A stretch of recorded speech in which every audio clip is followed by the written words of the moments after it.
Hello, I am Ricky J, and welcome to another reaction with me, Recky. This is part two of the two-part series of me checking out a video that goes from when America started or begun or just was. It's gonna go from the start until we are today. And if I remember correctly now, it started around 1750. And I think we ended off with 1898.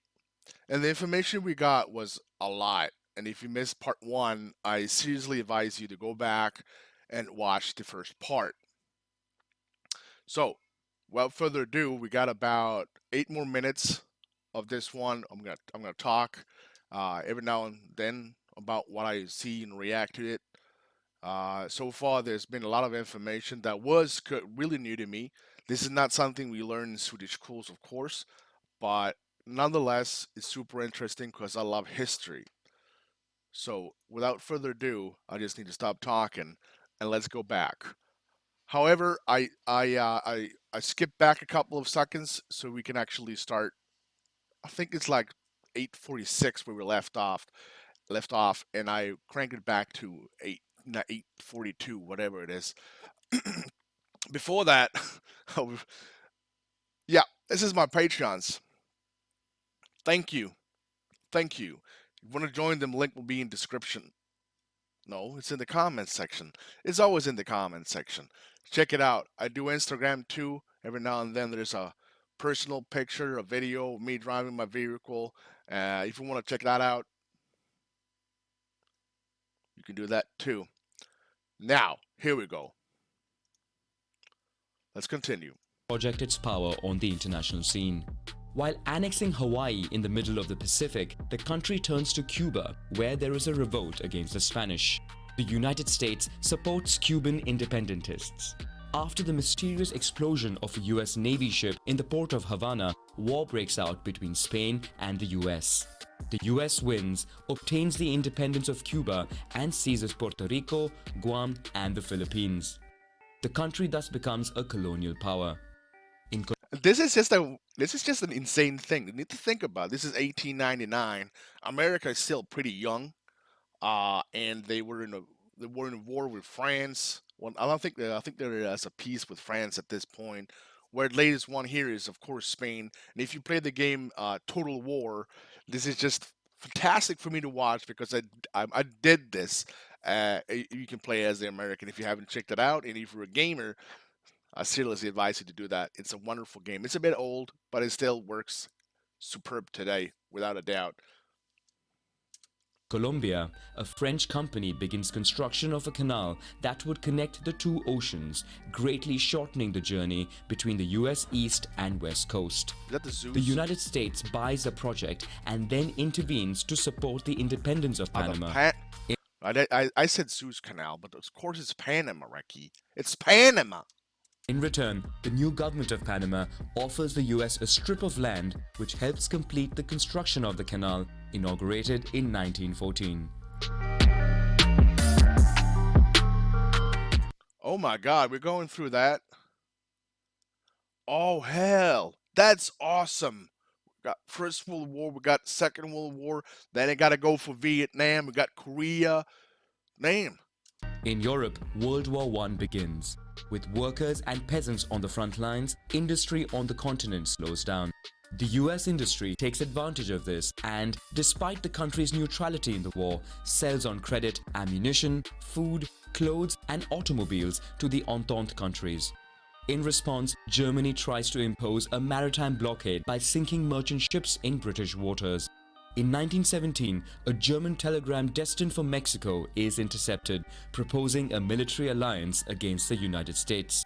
This pushes the US to go to war on the side of the Entente, and 2 million soldiers are sent to European fronts. 116,000 soldiers lose their lives. After the victory of I didn't know that. I did not know that. the Entente, Europe finds itself indebted to the United States. The economy of the US prospers. In factories, improvements in the assembly line cause production to skyrocket and decrease prices. The rise in purchasing power and credit results in a boom for the sales of cars, all kinds of appliances, and bank shares. Hollywood becomes a major industry with global influence. Thanks to the sale of radios, music genres such as jazz become popular. In New York mainly, nightclubs open, stimulating the sale of alcohol. The more conservative government tries to stem the phenomenon by voting for prohibition. That's actually something I learned when I was. It's kind of hard for me to say what kind of class I went because United States and Sweden really have a huge difference between your high school and our high school. But I think it was around 17, 16 when I learned about the prohibition. Forbidding the production, transport, or sale of alcohol. In response, thousands of speakeasies spring up throughout the country. Mafia networks seize the market and get rich Al quickly. Capone. Meanwhile, the South misses out on this wave of prosperity. Falling prices for agricultural products plunge the region into poverty. The Ku Klux Klan comes back into prominence, this time also targeting Jews, Catholics, and immigrants in addition to African Americans. The organization reaches 5 million members and is then banned 5 million members. Just think about that. after several lynching episodes. In 1929, the Wall Street stock market crash takes place. The US economy collapses. In a few short years, a string of bankruptcies of companies and banks pushes a quarter of the active population into unemployment. Prohibition is lifted and steps are taken to try and revive the economy and improve working conditions. All right, so World War II is something that is very dear to me. Uh, it's one of my biggest interests. I'm not gonna say I know everything about it because that would be probably a lie, but I know a ton of it. And one of my huge things I like to read about it, like watch documentaries. Netflix had a spree of 1 million different documents about the Nazi side and the Italian side, the American side, the French, the Canadian. Uh, I've seen it all, and I love it. In Europe, World War II breaks out. The United States, although officially neutral, prepares for war by reinstating military service. In addition, the country sells arms mainly to the United Kingdom and the USSR. In the Pacific Ocean, in order to curb the expansion of imperialist Japan allied to Nazi Germany, the United States imposes upon the country an embargo on steel and oil. In response, Japan launches a surprise attack on Pearl Harbor, causing the US to enter the war. What would happen? Can you guys ponder this with me? What would happen if Japan never bombed Pearl Harbor? What would happen? Let's pretend that Pearl Harbor never got bombed. Let's pretend that there was no embargo from United States towards Japan. Would the Nazis win? Japan? Italy? Would the Axis win? Think about it. Ponder this. Write something in the comment section about this. I would love to hear your thoughts on that one because I've been thinking about it a lot. The country secretly embarks upon a research program to create the atomic bomb. In 1945, the Allies overcome Germany. The USSR and the US then unite against Japan. A ground invasion by the Soviets and 2 atomic bombs dropped by the United States on the cities of Hiroshima and Nagasaki force Japan to surrender. At the end of the war, the US supports the creation of the United Nations, whose primary role is to maintain peace and security in the world. Europe finds itself in ruins and is exhausted by war. The United States and the USSR emerge as the 2 great world powers. After World War II, the USSR and the About the Cold War, I saw one of the movies with I think it's Tom Hanks, but I never understood it. Then I'm eager to find out now. I know there was super amount of tension between Russia and America. United States try and peddle their influence in Europe. The US implements the Marshall Plan, while the Soviet Union supports pro-communist governments in eastern countries. The old continent is found divided by the Iron Curtain. The USSR and the US engage in a Cold War, that is an arms race without direct confrontation. Okay, The okay. US, largely spared the ravages of war on its territory, has an industrial, economic, and military advantage. Inside the country, federal officials sympathetic to communist ideas are dismissed. Hollywood is also used to churn out anti-communist propaganda. On the global arena, the country employs an interventionist policy aimed at stemming at all costs the spread of communism. The US intervenes in Greece, China, and engages its military in Korea and Vietnam. Oh, The damn. Soviet Union, for its part, invests heavily to catch up with the US. After developing atomic weapons of its own, it becomes the first country to send a satellite into orbit and further outdoes itself by sending the first man into space. The US then launches the Apollo program, which aims to send the first astronaut to the moon. In Cuba, an attempt to overthrow the new communist government fails. The Soviet Union takes advantage to ally with the country and installs nuclear missiles on its territory pointed at the US. Tensions build to a point where it seemed a third world war was imminent.